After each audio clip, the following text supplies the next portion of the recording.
Үч өлкө, 23 000 чакырым жол, 120 күн Делиден чыгып Лондонго сапар алган индиялык киночулар мына ушундай долбоорду ишке ашырууда. Азиянын эң ысык жеринен чыккан чыгармачыл топ жакында эле Кытайдан Торгарт аркылуу Кыргызстанга келишкен. Өлкөбүздүн кооз жана уникалдуу жерлерин аралаган чет элдиктер туристтерге толгон ысык көлдүн бүркүтчүлөрүнө дагы жолуккан.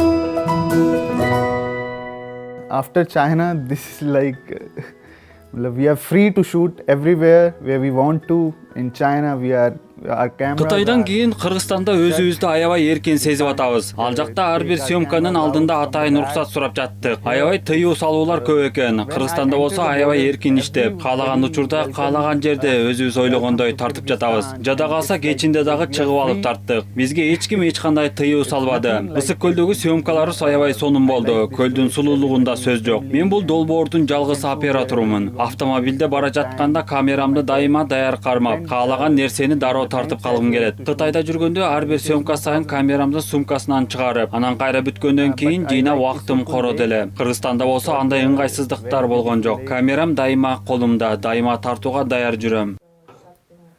Because not allowed permissions and government restrictions in Tibet area. That's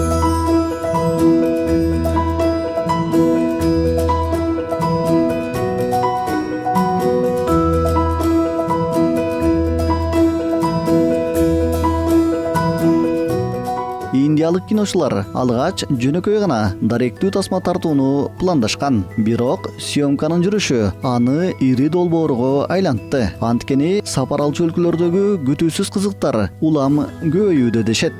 Кыргызстан тууралуу болсо мурда калыптанган стереотиптер өзгөрбөгөнүн билдиришти.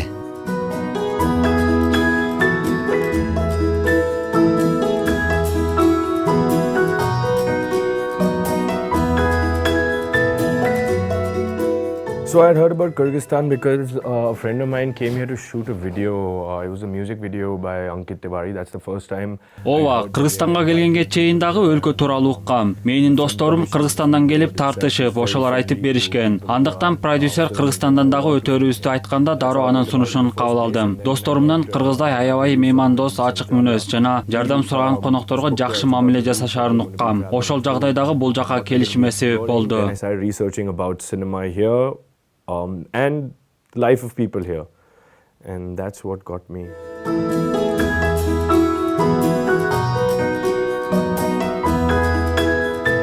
Даректүү фильм интернеттеги онлайн порталдардан көрсөтүлөт. Анда Кыргызстандын Ат башы районундагы тарыхый комплекс Таш-Рабат, Ысык көл жана анын мүнүшкөрлөрү менен саятчылары, кыргыз киносунун корифейлери жана Оштогу Сулайман тоо тууралуу баяндалмакчы.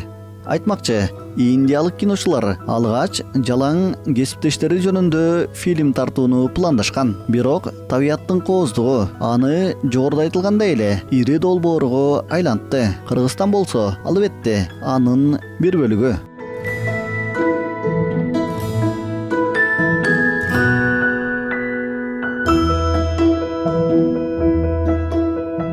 Нурбек Боркошев, Темирбек Рыскулов, Кутмантаң көрсөтүүсү.